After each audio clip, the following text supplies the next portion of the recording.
हर शिवाय। हरे कृष्ण कृष्ण कृष्ण हरे हरे, हरे राम राम राम हरे हरे। नारायणं नमस्कृत नरं देवीं सरस्वती व्यासं ततो जयमुदीरयेत्। वाञ्छाकल्पतरुश्कृपा सिन्धुभ्यो पतितानां पावनेभ्यो वैष्णवेभ्यो नमो नमः। तप्त कांचन गौरांगी राधे वृंदावनेश्वरी विश्वानुसुते प्रणमामि हरिप्रिय। नमो ब्रह्मदेवाय गो ब्रह्मताय ज्योताय कृष्ण वृंदाय नमो नमः। आप सबका हरे कृष्ण कल्चर पर बहुत बहुत हार्दिक स्वागत है। और हम श्रीमद् भागवत में चर्चा करने की चेष्टा कर रहे हैं। और यहाँ पर शुकदेव गोस्वामी जो है परीक्षित महाराज को कह रहे हैं कि हे परीक्षित, हर एक अवस्था में भगवान कृष्ण की भक्ति करनी चाहिए। बाकी जितने मार्ग हैं उनको छोड़कर केवल कृष्ण का ही एक आश्रय लेना चाहिए। और वो कहते हैं कि अकाम सर्व काम व मोक्ष काम व उदार तीव्रेण भक्ति जगेन जजेत पुरुषम पर। जो बुद्धिमान लोग हैं, भले उनको कुछ कोई काम वासना है, कुछ कोई भी इच्छा है, या उनको किसी वस्तु की इच्छा नहीं इस संसार में, या उनको मोक्ष की इच्छा है, तो हर एक अवस्था में भगवान कृष्ण की भक्ति करनी चाहिए। आगे चलकर भागवत में कहते हैं कि यथा त्रोर मूल निश्चनेना प्रत्येक सकंद भुजोक शाखा। भगवान वसुदेव की, भगवान कृष्ण की, विष्णु की भक्ति करने का लाभ क्या है कि और किसी की भक्ति करने की आवश्यकता भी नहीं पड़ती। क्यों? जैसे वृक्ष की जड़ को पानी दिया जाए, सींचा जाए पानी से, तो जो वृक्ष के जो पत्ते हैं या टहनियां हैं या फूल है, सब कुछ वो अपने आप वो पौष्टिक, उनको पौष्ट मिल जाता है। और आगे कहते हैं प्राणो उपहारात च यथा इंद्रिय नाम। जैसे भोजन करने से अपने पेट में भोजन डालते हैं तो जितनी भी इंद्रियां उनको प्राण मिल जाते हैं।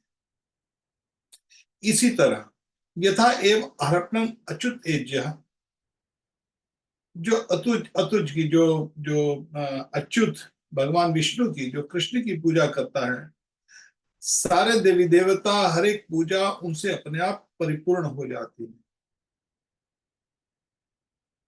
हेड ऑफिस राजा से संबंध बन जाता है तो बाकी सब जितने भी उसके कर्मचारी हैं वो अपने आप, वो कहते भी ये राजा का आदमी है। वही हिसाब भगवान के जो संपर्क स्थापित जिसका हो जाता है, उसको और कोई पाठ पूजा विधि विधान करने की बिल्कुल आवश्यकता नहीं। इसका प्रमुख उदाहरण भगवान कृष्ण ने लीला में दिखाया। जब गिरिराज जी की पूजा कर रहे थे नंद बाबा, हर रोज सुबह साल में एक बार इंद्र की पूजा करते थे। और कृष्ण कहते हैं कि बाबा आपको पूजा करने की जरूरत नहीं है। अरे क्यों? अरे आप केवल गिरिराज जी की पूजा करो, नारायण स्वरूप गिरिराज जी है, नारायण, और साथ में गौ की पूजा करो। तो फिर भगवान ने करके दिखाया और वो डर गए पहले तो, भाई इंद्र रुष्ट हो जाएगा। बोले उसकी चिंता मत करो, और इंद्र रुष्ट भी हुआ। परंतु भगवान ने इंद्र के जो कोप से बचाया भक्तों को, और संग में ये करके दिखाया। इंद्र भी पांव में पड़ गया बाद में। इंद्र मान भंग। जब आप गिरिराज गोवर्धन पर जाते हैं तो वहां पर गोविंद कुंड है, और उसी जगह पर फिर इंद्र ने ऐरावत के साथ भगवान कृष्ण का अभिषेक किया। तो यहाँ पर शुद्ध गोस्वामी परीक्षित को कहते हैं, हे परीक्षित, केवल केवल और केवल भगवान विष्णु की ही व्यक्ति को इस जीवन में आश्रय लेना चाहिए। अब प्रश्न उठता है, अब यहाँ पर हम जो भगवान विष्णु की भक्ति है, कृष्ण की जो भक्ति है, उसका विधान क्या है, विधि क्या है, उसका हम थोड़ा सा दिग्दर्शन करने जा रहे हैं। तो सबसे पहले तो ये प्रश्न उठता है मन में कि भगवान विष्णु की भक्ति करने का अधिकारी कौन है? किसको अधिकार है भगवान की भक्ति करने? जैसे हम देखते हैं कि जो वेद पाठ होते हैं, वेद मंत्र होते हैं, सबको अधिकार नहीं होता। केवल जो ब्राह्मण है वही वेद पाठ पठन पाठन कर सकता है। अनुष्ठान करता है केवल ब्राह्मण ही कर सकता है। गायत्री मंत्र जो है वो केवल ब्राह्मण कर सकता है, इवन इस जो औरत है वो भी गायत्री मंत्र नहीं जप कर सकती। तो इस तरह अलग अलग विधान है कि वेदों में जैसे औरत जो संन्यास नहीं ले सकती, तो ये अलग अलग विधान है, कोई कर सकता है किसी बात को, किसी को नहीं कर सकता। परंतु भगवान विष्णु की भक्ति का अधिकार है सबको। भगवान कृष्ण कहते हैं इष्ट वैश्य शुद्ध से भी जानती पराम। भले कोई स्त्री है, भले कोई वैश्य है, भले कोई क्षत्रिय है, भले कोई ब्राह्मण है, भले कोई नीच है, भले वो पापी है तापी है, हर एक प्राणी को, हर एक व्यक्ति को इस मनुष्य जीवन में भगवान कृष्ण की, विष्णु की भक्ति करने का पूर्ण अधिकार है। ये तो व्यक्ति सोचेगा बहुत अच्छा है, तो हम सब लोग अधिकारी हैं भगवान की प्राप्ति करने के लिए। हाँ अवश्य, हर एक प्राणी हर एक अवस्था में, किसी जात में हो, किसी धर्म में हो, किसी भी जगह पर हो, कैसी भी अवस्था में हो, अमीर हो गरीब हो कैसा भी हो, हर एक को पूरा पूरा अधिकार है भगवान कृष्ण के चरणों की प्राप्ति करने का।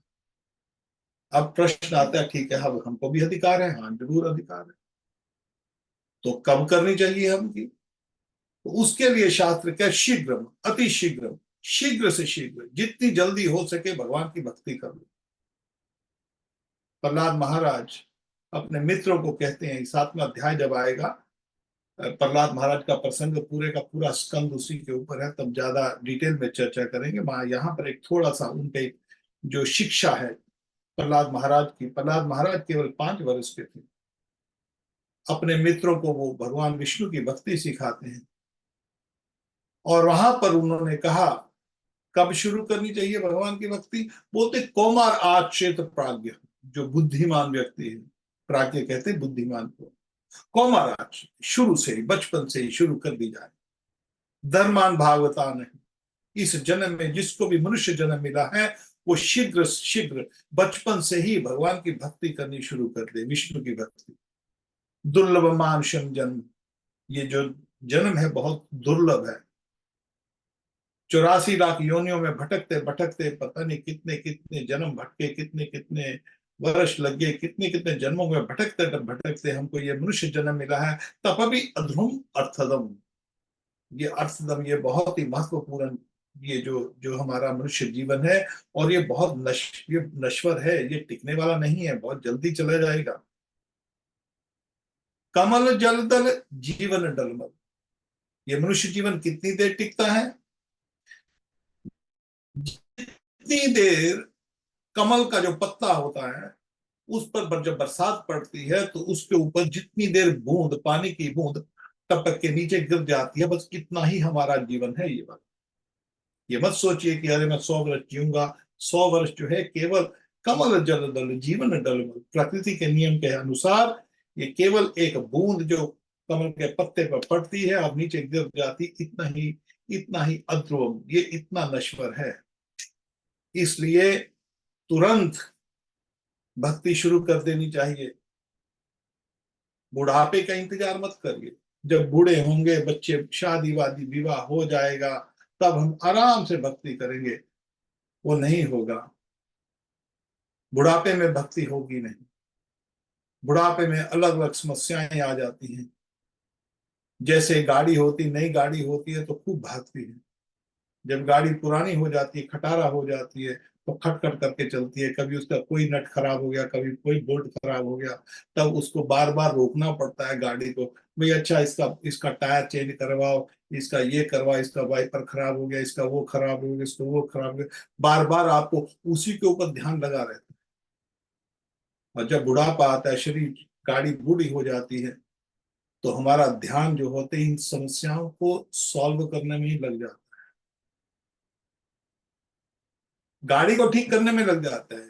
कई बार लोग बोलते हैं अभी जब दुख होगा तो हम भगवान को याद करते हैं, तो भगवान को याद इसलिए नहीं करते कि हम प्रेम कर रहे हैं भगवान से, भगवान को याद करते हैं प्रभु मैं दुख में फंस गया हूं, अच्छा है वो भी, परंतु उसमें भी हमारा हेतु है, उसमें हमारा स्वार्थ होता। और जब तक हमारे गीता प्रेस से हनुमान प्रसाद पोदार श्री भाई जी कहते हैं कि जब तक शरीर स्वस्थ है, परिस्थिति अनुकूल है, तो तुरंत भक्ति कर ली जाए। जैसे नाव, समुद्र में नाव होती है, तो उस पे ऊपर एक कपड़ा सा लग जाता है, तो नाव को हवा खींचती है। तो जब हवा भी ठीक तरह से चल रही हो और समुद्र भी शांत हो, तो तुरंत नाव को भगा लेना चाहिए। उसी तरह जीवन जो है, शुभ घड़ी का इंतजार नहीं करना चाहिए। शुभ घड़ी आगे हो भी सकती है, शुभ घड़ी नहीं भी हो सकती। आगे कैसी आदि व्याधि आती है उसको पता नहीं। तो यहाँ पर भक्ति जो है, भगवान विष्णु की भक्ति, जो शुद्ध गोस्वामी दीक्षित को कह रहे हैं, वो कहते हैं कि इसका अधिकारी भी हर एक है। शास्त्र में भगवान स्वयं कृष्ण गीता में कहते हैं इसका हर एक व्यक्ति अधिकारी है, और इसको शीघ्र से शीघ्र कर लेना चाहिए। ये प्रहलाद महाराज की सुजेशन। अब कैसे करनी है भक्ति? दूसरे साधन है, कभी आंख बंद करो, कभी यहां पर बैठो, कभी ऐसा करो, वो ध्यान करो, ये करो। और मगर भक्ति कैसे किया जाए? फिर भक्ति में भी ऐसा करना है क्या? बड़े आराम से। भक्ति बहुत सरल है, बहुत सुगम है, बहुत आनंदमय है। क्या करना है भक्ति में? शरणम कीर्तन विष्णु स्मरणम पाद सेवनम अर्चनम बंदम दास्यम सख्यम आत्म निवेदन। प्रहलाद महाराज कहते हैं 5 वर्ष के भक्त, उनसे बड़ा भक्त कोई नहीं हुआ। जैसे उसका अर्थ कहने का ये नहीं है कि नारद जी हैं, व्यास देव जी हैं, सब उत्तम कोटि के भक्त। प्रहलाद महाराज तो केवल 5 वर्ष के थे, और उन्होंने भक्ति का करने का ढंग सिखाया बच्चों को। क्या सिखाया? शरणम कीर्तनम विष्णु, केवल विष्णु का, और किसी का देवी देवता का नहीं, देवी का भी नहीं, देवता का भी नहीं, भले सब भगवान के ही अंग हैं वो। फिर भी यहाँ पर विशेषकर उन्होंने ये यूज किया है। कई बार अध्यात्म लिंग बोलते हैं निराकार की पूजा कर लो, आप किसी भी देवता की पूजा। आजकल तो एक और, मेरे पास सुबह सुबह फोन आया था इंडिया से, आजकल तो अलग अलग तरह के गुरु पैदा हो गए, देवियां बहुत पैदा हो गई यहाँ पर। दिल्ली पंजाब में तो बहुत ज्यादा देवियां आ रही हैं।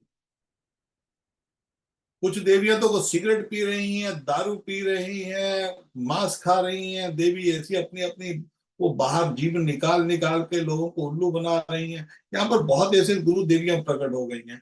ऐसा ऐसी ये भक्ति नहीं है।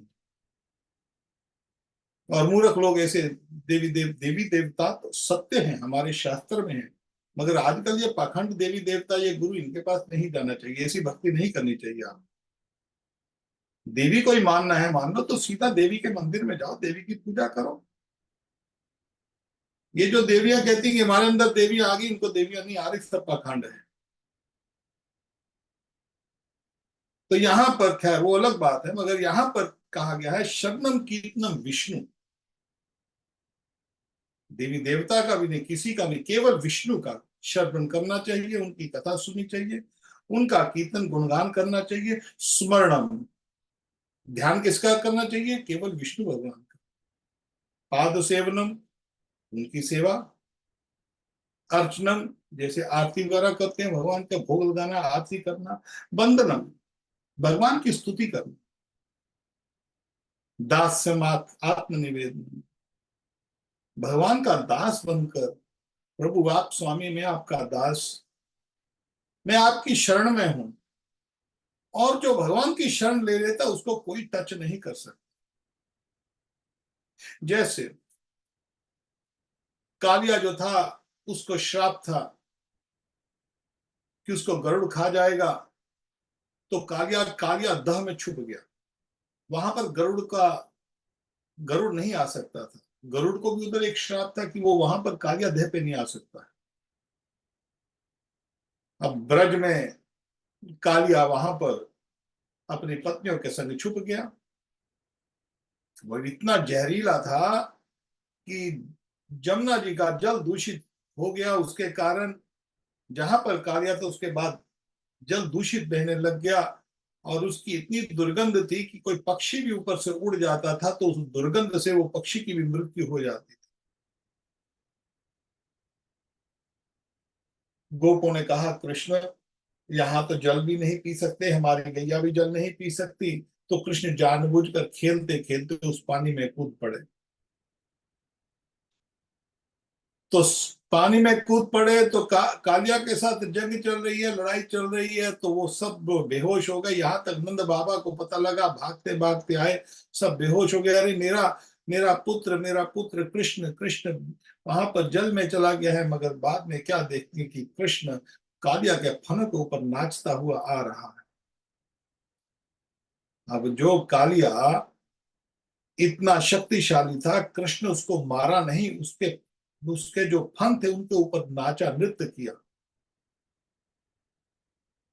और उसकी पत्नी, कालिया की पत्नी कहती है, उनको पता लग गया कि कृष्ण तो सर्वश्रेष्ठ है, तो सब उनके पांव में पड़ती हैं, वो उनको प्रार्थना करती हैं, हे प्रभु हमको विधवा मत कीजिए, हमारे पति को मारिए मत।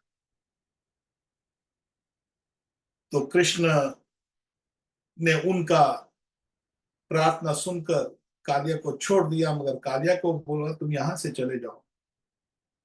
तो कालिया कहता है, प्रभु मैं यहां से चला जाऊंगा, परंतु गरुड़ नहीं छोड़ेगा मेरे को। तो कहते हैं कि आज भी फिजी फिजी आइलैंड जो है वो वहां पर कालिया का निवास है। इसीलिए प्रभुपाद जी ने जो मंदिर बनाया है वो वहां पर कालिया कृष्ण मंदिर है। वहां के जो लोग हैं वो आज भी बोलते हैं कि वहां पर जो गुफा में से नाग की जो है दुर्गंध, या नाग का जो वहां पर उनको आभास होता है वहां। खैर, कालिया पूछता है कि प्रभु वो मेरे को मार देगा, मैं क्या करूं। कृष्ण कहते हैं तू चिंता मत कर, तुम्हारे फनों के ऊपर मेरे पांव के निशान है, और जिसने मेरी शरण ली हो उसका कोई भी अमंगल नहीं कर सकता। और इसीलिए जितने भी भक्त हैं, ओम केशवाय नमः, हम ये केशव नमः केशव सब जितने भी भक्त हैं, हम ये तिलक लगाते हैं यहाँ पर, ये उनका तुलसी पत्र है हमारे। और जितने भी विष्णु के भक्त हैं, सब विष्णु के, जो रामानुज संप्रदाय, निम्बार्क संप्रदाय, विष्णु स्वामी संप्रदाय, हम गौड़िया वैष्णव, सब लोग केशवाय नमः करके केशव को अपने यहाँ पर ललाट पर हम बिठाते हैं।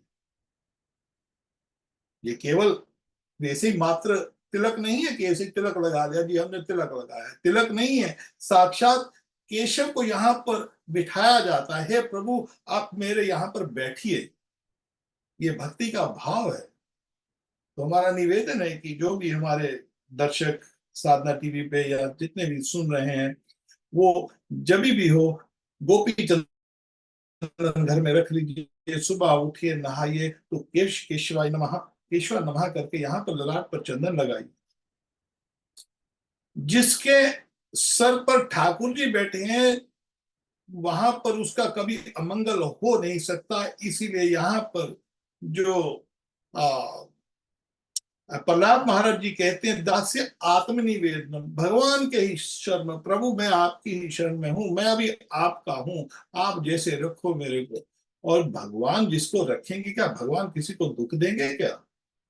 और कोई व्यक्ति दुख दे ही नहीं सकता उसको, अपने भक्त को। तो भगवान में आत्मनिवेदन। अब नवदा भक्ति, ये नवदा भक्ति है, ये 9 तारीखें हैं भगवान के। अब कोई बोले भी मैं श्रवण कर सकता हूँ कीर्तन विष्णु का, पाद सेवनम सब कुछ नहीं कर सकता, या मैं काम कर रहा हूँ या कुछ कर रहा हूँ मैं आरती नहीं कर सकता, या मेरे कोई शरीर में अभी समर्थ नहीं है मैं उठकर ठाकुर जी को ऐसा भोग लगाऊं, आरती पूजा करूं, ये करूं, ये सब मेरे से नहीं होता, तो कोई बात नहीं। चैतन्य महाप्रभु ने और भी सरल कर दिया नवदा भक्ति। वो कहते हैं नवदा भक्ति करिए। मगर चैतन्य देव ने, जो कि श्री कृष्ण चैतन्य राधा कृष्ण नहीं कोई अन्य, उन्होंने नवदा भक्ति को बोलते एक नाम करे सर्पाक्ष। जो एक भगवान का नाम लेना शुरू कर देता है, विष्णु का कृष्ण का नाम लेना शुरू कर देता है, उसमें क्या होती, सारी नवदा भक्ति उसके अंदर आ जाती। केवल नाम करने से, हरे कृष्ण कृष्ण कृष्ण हरे हरे, हरे राम राम राम हरे हरे, केवल नाम लेने में पूर्ण की पूर्ण नवदा भक्ति उसके अंदर आ जाती। अब ये नाम जो है ये कृष्ण की भक्ति का प्रमुख अंग है। नाम ही कृष्ण है, नाम और नामी को भेद नहीं है। कृष्ण नाम हैते हवे संसार मोचन। जो कृष्ण का नाम लेने लग जाता है वो संसार से छूट जाता है। संसार का जो बंधन है उसको बांध नहीं सकता। हर एक प्राणी संसार के बंधन में फंसा हुआ है, लालच में, मद में, मोह में, अलग अलग चीजों में फंसा हुआ है। मगर जो कृष्ण का नाम लेना शुरू कर देता है, हरे कृष्ण कृष्ण कृष्ण हरे हरे, हरे राम राम राम हरे हरे, उससे उसका लाभ क्या है? कृष्ण नाम है संसार मोचन। अरे संसार का छूट जाता है। कृष्ण नाम है पावे कृष्ण चरण। और कृष्ण नाम करने से कृष्ण के चरणों की प्राप्ति हो जाती है। और साथ में चैतन्य महाप्रभु एक और बात कहती है, अनुषंग फले करे संसार क्षय। अरे ये जो संसार क्षय है ना, संसार से छुटकारा, ये संसार में बहुत समस्याएं हैं। प्रत्येक व्यक्ति को बहुत बहुत दुख काटते हैं।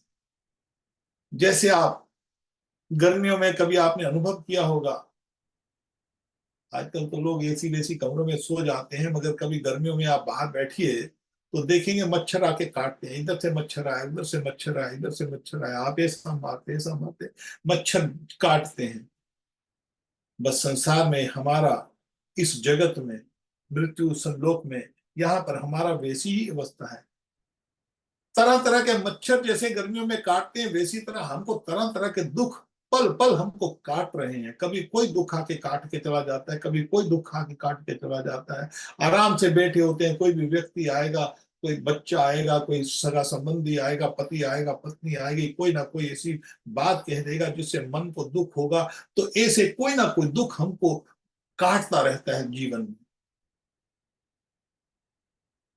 और भगवान कहते हैं जब कोई नाम लेने लग जाता है तो उसको ये जो काटना है ना, ये जो संसार के दुख जो काट रही हैं, उससे अनुषंग फल करे संसार कषय। अरे उससे उसका छुटकारा हो जाता है। मगर ये जो छुटकारा है ना ये दुखों से, ये नाम करने का मूल फल नहीं है कि मैं हरे कृष्ण कर रहा हूं तो मेरे ये संसार के दुख, जितने भी दुख हैं, जितने भी संकट हैं, सब हर जाते हैं। वो हर जाते हैं, परंतु ये उसका मूल रिजल्ट नहीं है। इसका एक्चुअली जो वास्तविक फल है, जो इसका रियल बेनिफिट है, चित्त आकर्षित करे कृष्ण प्रेम उदय। अरे इसका रियली फल जो है वो तो बाया प्रोडक्ट है इसका। जैसे सब्जी भाजी लेने जाते हैं तो जो सब्जी वाला होता है साथ में धनिया डाल देता है, साथ में धनिया मिर्ची फ्री में आती है। उसी तरह इस नाम लेने से, हरे कृष्ण कृष्ण कृष्ण हरे हरे, हरे राम राम राम हरे हरे, ये जो महामंत्र है, विशेषकर ये महामंत्र है, इसका एक्चुअली है भगवान की कृष्ण जो प्रेम है, भगवान के चरण, राधा रानी कृष्ण के चरण प्राप्त करना। मगर इसके संग संग फ्री में, मुफ्त में, धनिया मिर्ची की तरह हमारा संसार से छुटकारा हो जाता है। मुक्ति मुफ्त में मिल जाती है। मुक्ति को लेने जाने की जरूरत नहीं पड़ती व्यक्ति को, भक्त को। और एक और बात, हम भक्ति की प्रोसेस यहाँ पर उसका दिग्दर्शन उसकी करने की चेष्टा करेंगे जितना आज हो सकेगा। बाकी हम अभी जो दो तीन हमारे जो जितने भी, जहां तक भगवान कैसे जो मुख से जो भी निकलवाएंगे आत्मशुद्धि के लिए, उसके ऊपर हम चर्चा करने की चेष्टा करेंगे। और हमारा भी आपसे निवेदन है कि आप इसको ध्यान पूर्वक इसका श्रवण करिए और अपने को इसको अपने जीवन में ढालने की चेष्टा करिए। श्री चैतन्य देव ने एक बहुत बड़ी हमारे लिए आ, जो आसानी कर दी है। एक तो उन्होंने नाम दे दिया, हरे कृष्ण कृष्ण कृष्ण हरे हरे, राम राम राम हरे हरे, हरे नाम केवलम कलो नास्ते नास्ते नास्ते गति था। इस कलयुग में और कोई रास्ता नहीं, और कोई रास्ता नहीं, और कोई रास्ता नहीं। अब चैतन्य देव ने एक और बात की हमारे लिए। हम कई बार देखते हैं ना, नाम जप करना है तो कोई आता है, अरे तुम दीक्षा ले लो, तो ये कर लो, वो कर लो। अरे चैतन्य महाप्रभु कहते हैं मध्य लीला में, चैतन्य महाप्रभु के दिशा पुरस्कार विधि अपेक्षा न करे।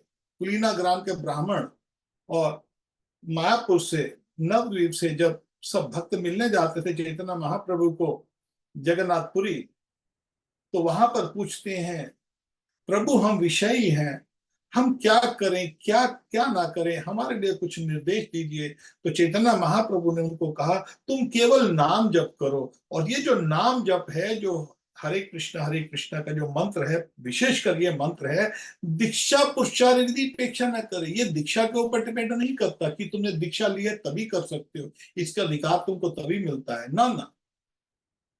दीक्षा प्रचार विधि अपेक्षा न करे। दो बार चैतन्य महाप्रभु ने इसको यहाँ पर इसका इसका जो है बताया है, ताकि हम इस जैसे वो बोलते हैं ना कि गलती में ना रहे हम।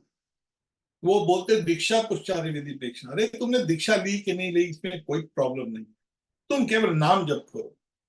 अब हम मूर्ख फिर भी बात नहीं मानते चैतन्य महाप्रभु की। तो चैतन्य महाप्रभु ने 108 श्लोक में कहा, 15वें अध्याय में, कि दीक्षा पुरस्कार विधि अपेक्षा न करे। फिर साथ में ही चैतन्य महाप्रभु कहते हैं ना दीक्षा ना सत्क्रिय ना पुरस्कार विधि ना दीक्षते। अरे हम ये आजकल हमारे जैसे मूर्ख है ना, तो चैतन्य महाप्रभु कहते हैं ये मूर्ख हैं, कलयुग के प्राणी, एक दिन को समझ नहीं लगेगी। मैंने इनको बता भी दिया है कि तुम केवल नाम जप करो, दीक्षा वीक्षा के झंझट में मत पड़ो, छोड़ो कोई बात नहीं। फिर चैतन्य महाप्रभु रिपीट करती हैं, ना दीक्षा ना सत्क्रिया ना पुचा मना दीक्षते। मना के थोड़ा भी नाम जप करने के लिए, कृष्ण का नाम जप करने के लिए मना दीक्षते, थोड़ा भी। ये दीक्षा के ऊपर ना दीक्षा ना सत्क्रिया, पुण्य कर्म के ऊपर ये नहीं डिपेंड करता, दीक्षा के ऊपर डिपेंड नहीं करता, पुष्चार विधि दीक्षा उसके ऊपर नहीं डिपेंड करता। केवल नाम जप करो भगवान कृष्ण का। जेना केना प्रकार न कृष्ण नाम ले, जैसे हो तैसे हो, जिस जगह पर भी हो, किस अवस्था में भी हो, जिस तरह भी नो, विनय दीक्षा विप्र इंद्र। यहां पर एक रामचंद्र का शास्त्र है, उसमें भी ये कहा गया है कि तुम ये दीक्षा नहीं लिया, किसी ने पुष्चार विधि नहीं किया, संन्यास नहीं लिया, जप मात्रेण सिद्धिदा, केवल इस मंत्र का जप करने से सिद्धि प्राप्त हो जाएगी। इसीलिए ये ना के ना प्रकार, देखो कितना भगवान ने हमारे लिए व्यवस्था की है, इतना आसान कर दिया है। कलयुग में 10,000 साल के लिए, ये सारे कलयुग के लिए नहीं, केवल 10,000 साल के लिए खोल दिया चैतन्य महाप्रभु ने। केवल नाम जप मात्रेण सिद्धिदा, केवल इस मंत्र का नाम जप करो। अब चैतन्य महाप्रभु ने क्यों खोल दिया, ये सब क्यों बता रहे हैं? क्योंकि वो हमारे सुहृद हैं, हमारे मित्र हैं। भगवान ही केवल हमारे मित्र हैं, वही हमारे पिता हैं, वही हमारे सखा हैं, वही हमारे बंधु हैं। और वो कहते हैं कि जीव का संबंध हमारा उनके संग है। तो जीव का वो जो प्रेम है, जो संबंध है, वो अभी सुप्त अवस्था में, सोई हुई अवस्था में है, हमारे अंदर है, हर एक प्राणी के अंदर है। एक एक प्राणी, इसका अर्थ यह नहीं है कि केवल जो कृष्ण प्रेम है वो केवल मनुष्यों के अंदर है, जीव जंतुओं के अंदर नहीं है। हर एक प्राणी में, चर अचर में कृष्ण विद्यमान है, भगवान उनके संग है, परमात्मा के रूप में सबके संग है। और जीव के साथ उनका संबंध है। सुप्त अवस्था में भूलकर हम इस शरीर को अपना मान रहे हैं, मगर हमारा संबंध भगवान से है। इसलिए नित्य सिद्ध कृष्ण प्रेम साधु कविनाए, शरण आदि शुद्ध चिते करिए उदय। चैतन्य महाप्रभु ने कहा है कि और किसी साधन से इसको जागृत नहीं किया जा सकता, एक ही साधन है।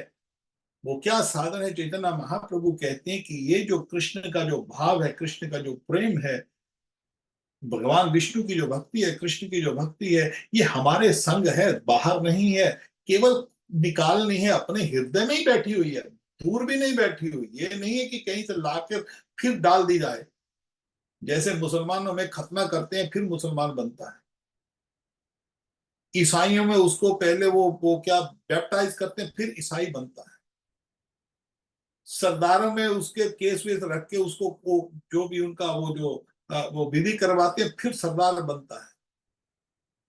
परंतु हमारे सनातन धर्म में कुछ ऐसा नहीं है कि तुम ये करोगे फिर हिंदू बनोगे, फिर सनातनी बनोगे, फिर भक्त बनोगे। ना ना ना, ये तुम्हारे संग ही है।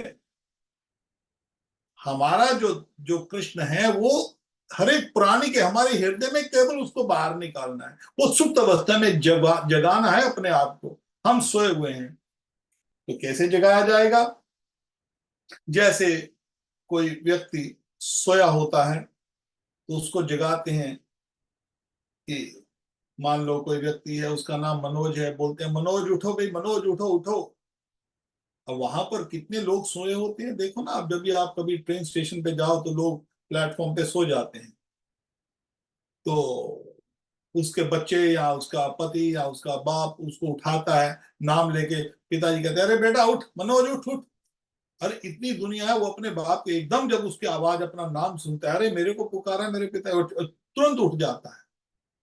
उसी तरह जो कृष्ण का नाम है हमारे अंदर, हमारा संबंध है कृष्ण से, जब हम नाम शुरू करते हैं, हरे कृष्ण कृष्ण कृष्ण हरे हरे, हरे राम राम राम हरे हरे, तो वही सुप्त कृष्ण का प्रेम वो हमारे जागृत हो जाता है। इसीलिए हमारे गुरुदेव ने, प्रभुपाद जी ने, इस जब भी गए इंग्लैंड, अमेरिका, तो वहां पर उन्होंने इस सोसाइटी का नाम रखा कृष्ण भावना। चित्त, ये सब चित्त का मामला है। चेतना है, चेतना को ही ठीक करना है और कुछ नहीं करना। बस हमको बाहर से नहीं बनाना कुछ, चित्त को जागृत करना है, जो कि कृष्ण में है ऑलरेडी। और उसके लिए चैतन्य महाप्रभु ने विधि दी। हम अब उस विधि के ऊपर हम चर्चा करने का, इसका दिग्दर्शन करने की चेष्टा करेंगे कि ये जो भक्ति है, ये जो साधना है, ये नाम है।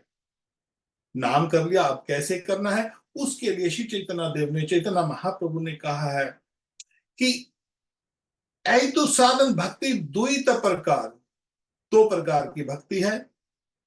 एक वैधि भक्ति, रागानुगा भक्ति है। एक वैधि भक्ति है और एक जिसको साधना भक्ति कहते हैं, और एक रागानुगा भक्ति है। दो तरह की भक्ति है भगवान कृष्ण की। जब नाम लेते हैं हम, नाम से जो दो तरह की भक्ति। अब जो भी हमारे भक्त जो रेगुलर हैं, जो हमारे जुड़े हुए हैं, वो तो अपने घर पे पेन पेंसिल पेपर रखते हैं। तो जो कई लोग टेलीविजन पर देखते हैं, साधना टीवी में या दूसरे और प्रकार से, नहीं है तो रख लिया करें। तो यहां पर आप लिख लीजिए दो तरह की भक्ति। कैसे? एक साधना भक्ति और एक रागानुगा भक्ति। अब साधना भक्ति होती है कि साधना किया, पहले साधना करनी। जैसे आ, नाम वही है, नाम हर एक अवस्था में वही करना पड़े। और साधना भक्ति में चार अवस्थाएं आती हैं। एक प्रारंभिक अवस्था आती है, और फिर उसके बाद प्रथम अवस्था, फिर मध्यम अवस्था, फिर परिपक्व अवस्था, और फिर रागानुगा भक्ति। वास्तव में जो रागानुगा भक्ति है वही भक्ति है। प्रारंभिक भक्ति भक्ति नहीं, वो साधना भक्ति है। रागानुगा भक्ति है, जैसे हम कोई आम हमको लगाना है, आम का वृक्ष। पहले आप एक छोटी सी गुठली लेते हैं, उसको जमीन में उगाते हैं। जमीन में डालने के बाद फिर धीरे धीरे वो छोटा सा पौधा बनता है। फिर पौधे को बड़ा ध्यान से रखा जाता है, कोई जानवर ना खा जाए, या कोई उसको कोई कोई कीड़ा वीड़ा ना लग जाए। उसको पूरी खाद वाद दी जाए, पानी भी दिया जाए उसको।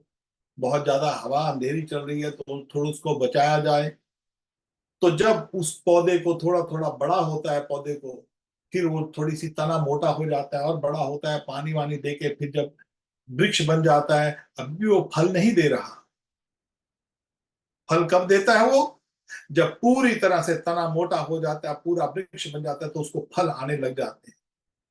और जब फल आते हैं तो पहले ग्रीन आते हैं, हरे हरे, फिर पूरे पके हुए मीठे मीठे आम आने लग जाते हैं। तो आम तक, गुठली से वहां तक जाने का रास्ता तो आम वही है। जब आप किसी को पूछिए ये क्या लगा हुआ पौधा, छोटा सा पौधा, क्या लगा? आम लगाया जी हमने। अच्छा, अरे आम बहुत बड़ा हो गया।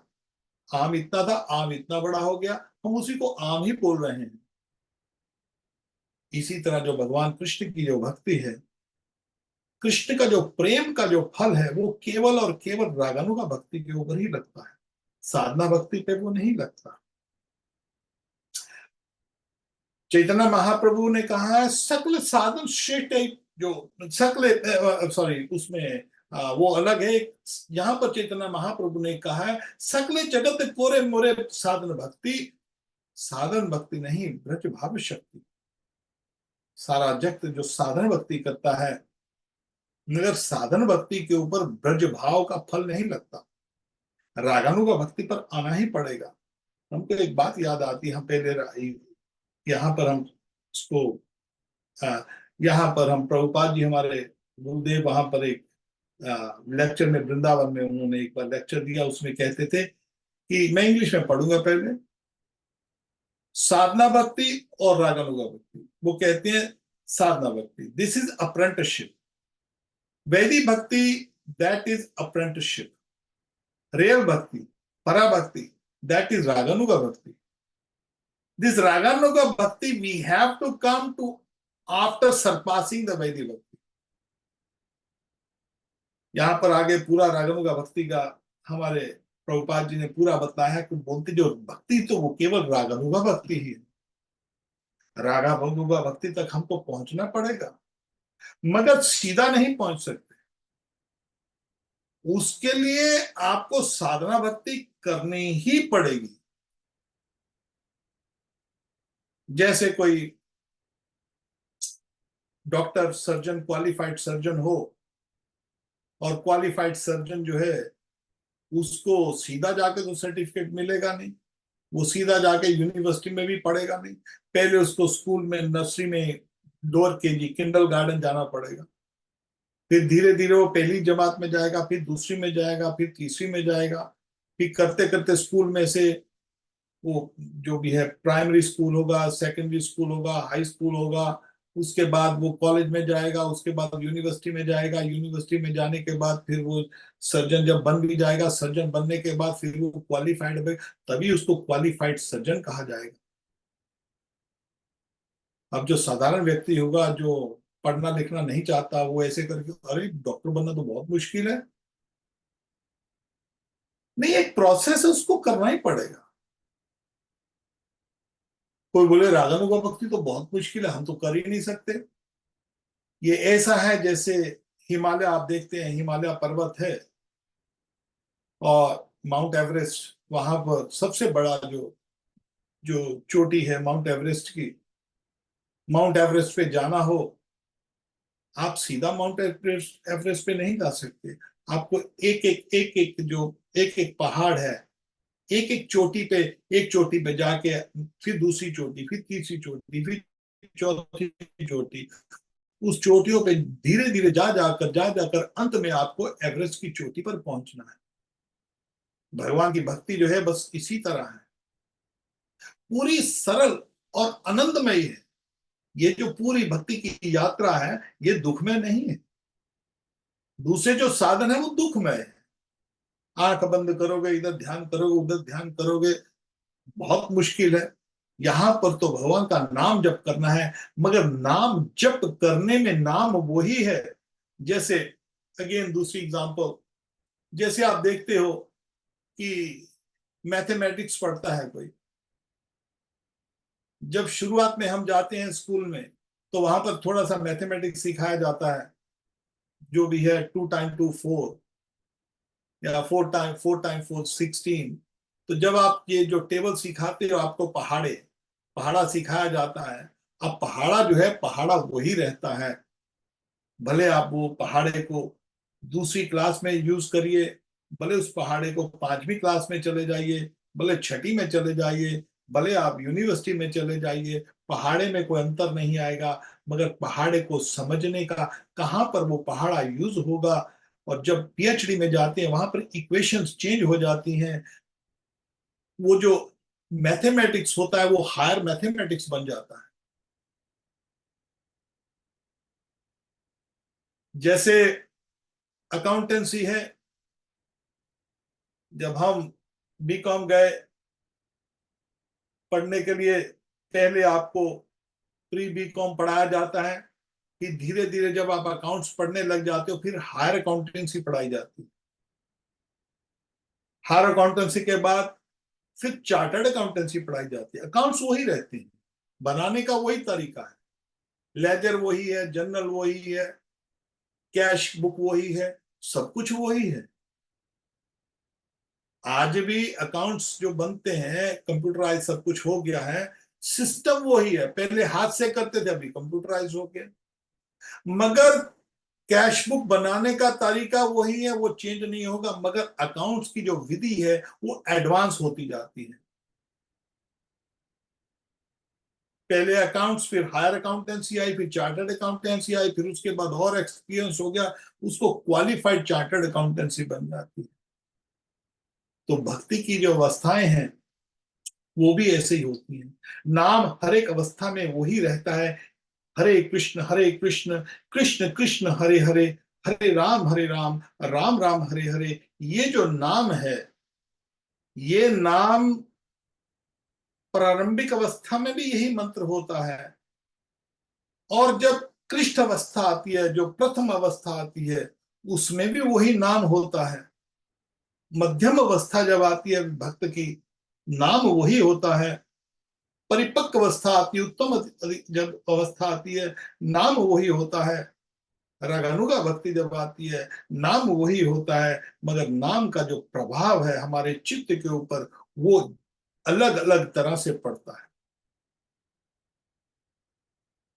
जैसे हम शुरुआत में जब नाम लेते हैं, तो हमारे गुरुदेव प्रभुपाद जब अमेरिका गए, चैतन्य महाप्रभु की प्रेडिक्शन थी, परिस्थिति आची जात तो नगरादि ग्राम सूत्र प्रचार होई वे मुरा नाम। मेरा जो नाम है वो सारे जगत में, गली गली मोहल्ले मोहल्ले में, गांव गांव में होगा। और हुआ।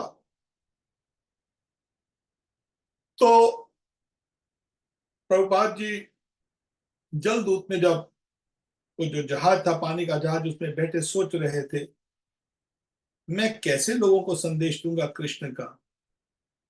नाम तो कृष्ण का बहुत आसान है, मगर नाम करने के लिए व्यक्ति को एटलीस्ट कुछ नहीं तो सतोगुण तक तो आना ही पड़ेगा। सतोगुण आने के बगैर नाम हो नहीं सकता। तो मैं कैसे लोगों को बोलूंगा? मैं जब सतोगुण के लिए बोलूंगा तो वो बोलेंगे महाराज जी आप जाइए, क्योंकि सतोगुण होने के बगैर नाम लिया नहीं जा सकता। पापी व्यक्ति नाम तो ले सकता है, पापी भी, परंतु जब पापी व्यक्ति नाम लेता है तो धीरे धीरे उसके पाप लुप्त हो जाते हैं। दूतम पानम श्रेय सोनम यत्र धर्म से चतुर्विधा। चार के जो जो जो जो धर्म के जो खंबे हैं, वो तो केवल सच्चाई है, तपस्या है, शुद्धता है और दया है। और मैं जब वहां पर जाऊंगा, वहां पर तो सब लोग मांस भक्षण करने वाले हैं, अशुद्ध हैं, अवैध स्त्री अवैध पुरुष संग करने वाले हैं, वहां पर नशा भंग करने वाले हैं लोग, जुआ, इन्हीं चारों चीजों में लिप्त हैं। तो मैं उनको कैसे दूंगा नाम इसका? तो उन्होंने जाकर सोचा कि पहले इन व्यक्तियों को सदाचार सिखाना पड़ेगा। सदाचार क्या है? ये जो चार नियम है, ये भक्ति के भक्तों के लिए नहीं है, ये तो भक्ति तो बाद में है। शास्त्र में चार नियम जो हैं, जिनको कई बार हम बोलते हैं कि तुम नशा भांग ना करो, तो अब उसका कारण क्या है? आज हमारा इतनी दुर्दशा हो गई है, यहां तक भारत में भी वही दुर्दशा है। प्रभुपाद जी ने जब वहां पर गए तो इन लोगों को पहले सदाचारी बनाया। किसके बल पर सदाचारी बनाया? इनको पहले नहीं बताया कि तुम ये सदाचार करना पड़ेगा। इनको बोला तुम केवल नाम जप करो। और जब उन्होंने नाम जप शुरू कर दिया, हरे कृष्ण कृष्ण कृष्ण हरे हरे, हरे राम राम राम हरे हरे, फिर उन्होंने दूसरे दिन वहां पर एक कार्ड लगा दिया, जो जो ने जिसने मेरे से दीक्षा लिया उसको ये चार नियम पालन करने पड़ेंगे। अरे, इन्होंने तो, स्वामी जी ने तो हमको बताया ही नहीं कि चार नियम भी होते हैं। तो ये सब लोग हिप्पी वगैरह थे। फिर वो आके पूछते स्वामी जी ये क्या है? तो फिर स्वामी जी ने बताया, भाई ये जो चीजें हैं ये भक्त के लिए हैं, आप भी ऐसे बनो। तो उनको 4 नियम सिखाए। ये 4 नियम जो है ये प्रारंभिक अवस्था है, अभी ये प्रथम अवस्था नहीं है। 4 नियम पालन करना कोई बड़ा काम नहीं, मगर आजकल संसार में या हमारे इंडिया में भी आप देखते हो, हम देखते हैं ना, वृंदावन में सुबह सुबह लोग आते हैं, दिल्ली से बंबई से जहां से भी आते हैं, होटल में रहते हैं, सुबह सुबह उठते हैं, सुबह सुबह उठ के पहले तो सीधा जाते हैं, चाय कहाँ से, चाय कहाँ मिलेगी, चाय कहाँ मिलेगी, चाय का जो खोखा वोखा लगा है ना, वहां पर जाके खूब पहले सुबह चाय पियेंगे। हमने अपनी आंखों से देखा, मंदिर में भी आते हैं सुबह सुबह 4 बजे आएंगे, मंदिर आएंगे, मंदिर दर्शन करें, अरे चाय का खोखा कहाँ पर है, चाय कहाँ पर, चाय का, इनकी चाय की लत लग गई। चाय जो है ये विदेशियों ने लगाई है, चाय में नशा है। और जिसको कई बार चाय नहीं मिलती तो कैसे वो अरे हमारा सर दुख रहा है, अरे चाय लेके आओ, चाय लेके आओ। देखो हमारी कितनी अवस्था, कितनी खराबी होगी, सुबह उठते उठते गंदे मुंह से, बेड टी बोलते हैं ना गोरों को।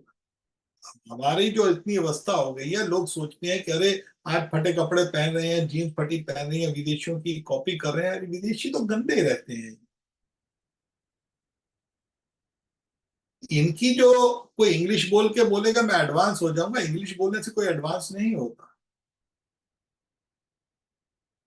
खैर ये जो 4 नियम है, पहले दूतम पानम से सुनम यत्र धर्म से चतुर्विदा, ये 4 चीजें जो हैं, ये पहले जो है ये सदाचारी आदमी के लिए, सभ्य आदमी है। जो इसमें थोड़ी सी बुद्धि है वो सोचेगा अरे मैं अपने शरीर में क्यों ये मृत लोगों का ये जो हड्डियां क्यों डालूं, अपने मुंह में मांस डालता हूं किसी का, मैं किसी को दुख देकर, हाथ पैर काट कर, उसको पका कर उसको मैं खा रहा हूं। हमारे हिंदुओं में जो सनातन धर्म में क्या होता है कि जब भी कोई कोई जाता है ना वहां पर शमशान घाट में, किसी मुर्दे को देख लेता है या हड्डी को हाथ लग जाए या कुत्ता बिल्ली को हाथ लग जाए तो अशुद्ध हो जाता, नहाना पड़ता है। हड्डियां को हाथ लग जाए, जब हम जाते हैं ना, अरे पिताजी का, माताजी का, किसी का हड्डियां वड्डियां, जब वो जो फूल होते हैं जो मरने के बाद उसको गंगा जी में डालने जाते हैं तो बोलते जी पहले नहा लो, क्योंकि अभी अपवित्र हुआ, आपने हड्डियों को टच किया हुआ है। आजकल देखो कितनी दुर्दशा हो गई है कि हड्डियों को मुंह में डाल डाल के उसको चूस चूस कर खा रहे हैं। और उसमें वो भी तो किसी का बाप होगा, किसी का बच्चा होगा। आप देखो ना, कभी कभी किसी प्राणी को आप वहां पर जो है, मुर्गे मुर्गे यहाँ पर आते हैं हमारे, यहाँ पर इंग्लैंड में एक प्रवासी होते हैं, वो जो बतखें आती हैं, तो बतखों के पीछे पीछे बच्चे चलते हैं और बतख उसको ढूंढती है मेरा बच्चा कहाँ पर है। और जब आप, कोई व्यक्ति उसको, एक बच्चे को उठा के खा के पका लेता है, तो कैसे वो कितना रोती होगी, कितना दुखी होती होगी अपने बच्चे के लिए। तो इसको जब तक दया नहीं आती है जीवन में, तो भक्ति कैसे करेगा व्यक्ति। जुआ हुआ खेलते हैं लोग, झूठ बोलते हैं, और जुए में जो व्यक्ति हार जाता है उसके घर वालों को कितना दुख होता है। आप सोच कर देखिए, जो जुआ जीत जाएगा, जुआ जीतने के बाद तो वो खुश हो रहा है, जुए का स्पष्ट उदाहरण है हमारे जो हमारे महाभारत में कितना दुख प्राप्त हुआ जुआ खेलने के कारण।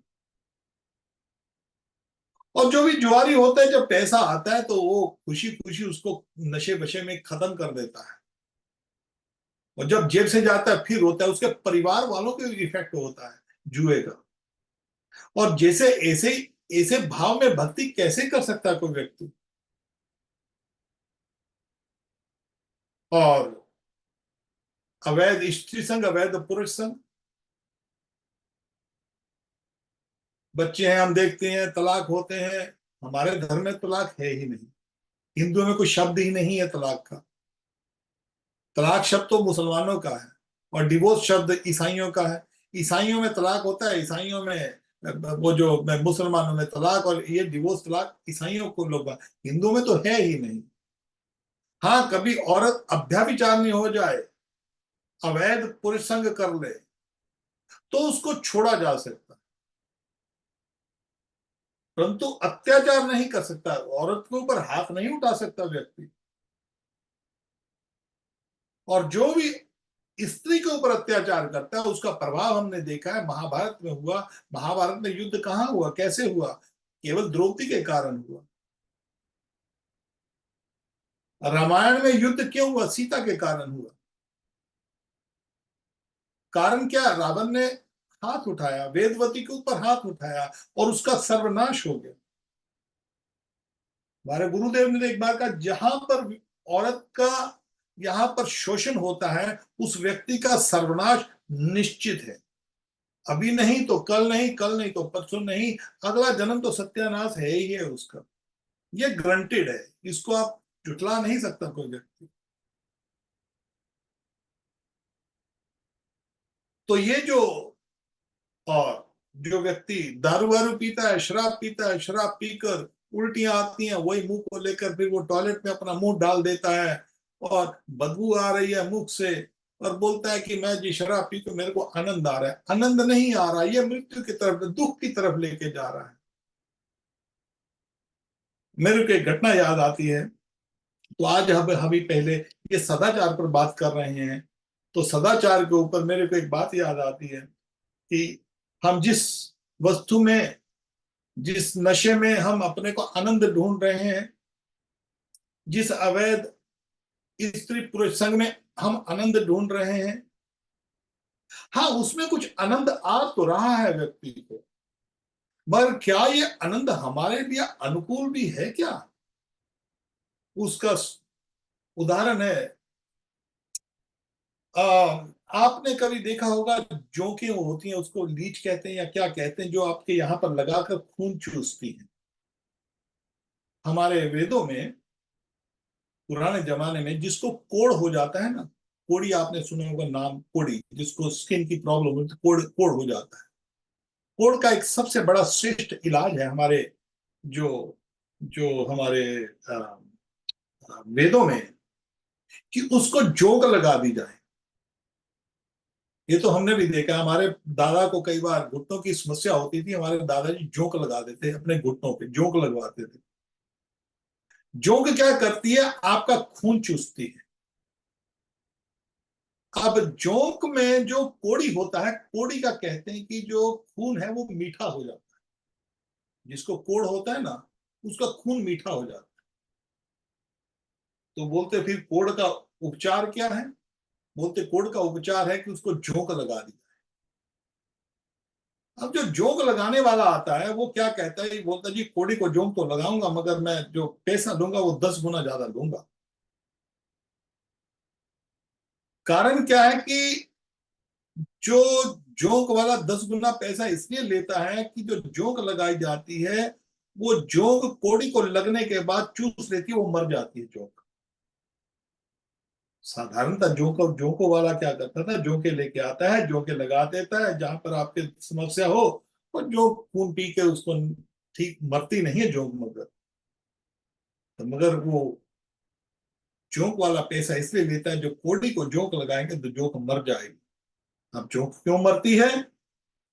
क्योंकि कोड़ी का खून तो मीठा है, स्वादिष्ट है, परंतु जहरीला है।